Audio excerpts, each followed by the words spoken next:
I've had these RVLock baggage locks here for about a month and a half. And when I put them in, they really were having a little bit of issue. And it's just gotten worse and worse. And the problem is right here, these latches won't come back in. And if I take a pair of pliers and grab them, I can pull them out. You see that? They go right back and they won't come back out.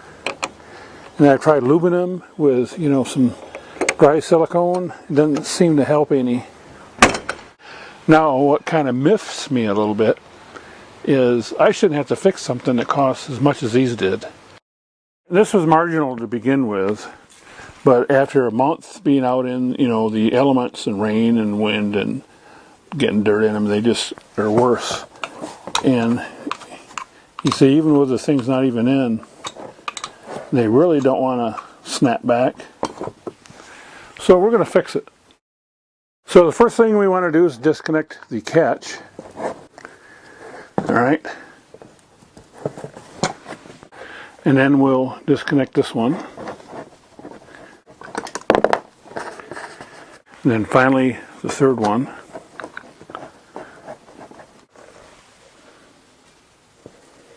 When you do that, there is a little mechanism in here that might fall,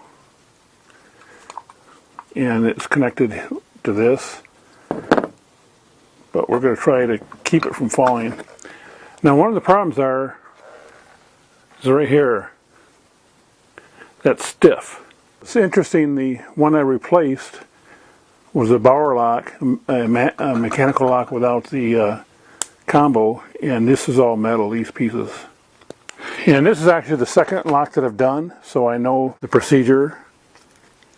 And what I have is a 1964 drill bit, and I'm just going to run this drill bit in here, and it's going to enlarge the hole just a little bit,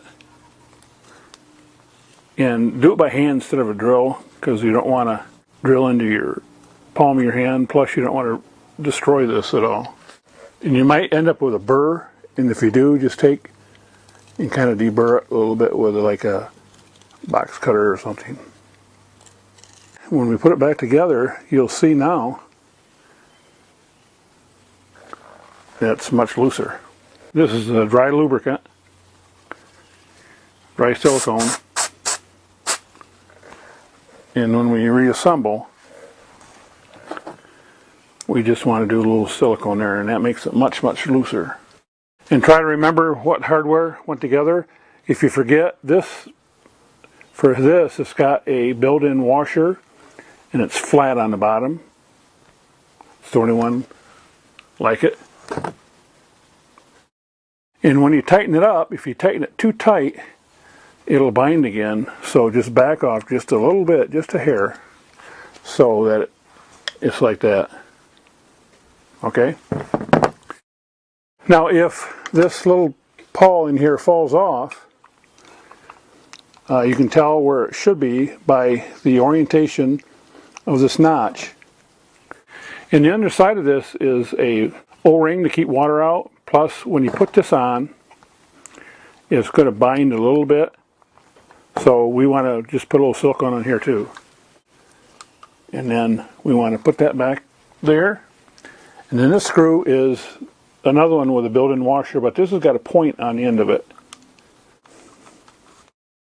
And again, if you tighten it too tight, you won't be able to move it at all. So we just want to just slightly back off on it. There we go. Okay, now this just slides out, and it's got a spring. I found a smaller spring, and this is made by Midwest Incorporated, and it's part number 18655. And it is the same length, but it's smaller, and it'll fit inside this spring.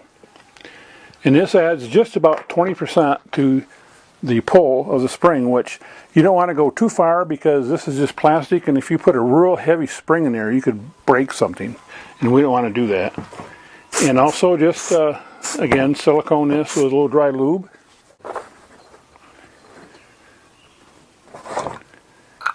And that goes in there like that. And you can fit the end over here. And then the last screw goes back in. And this screw can pretty much tighten all the way down because there's enough of a lip that it won't bind. In fact, the other two should have been designed that way.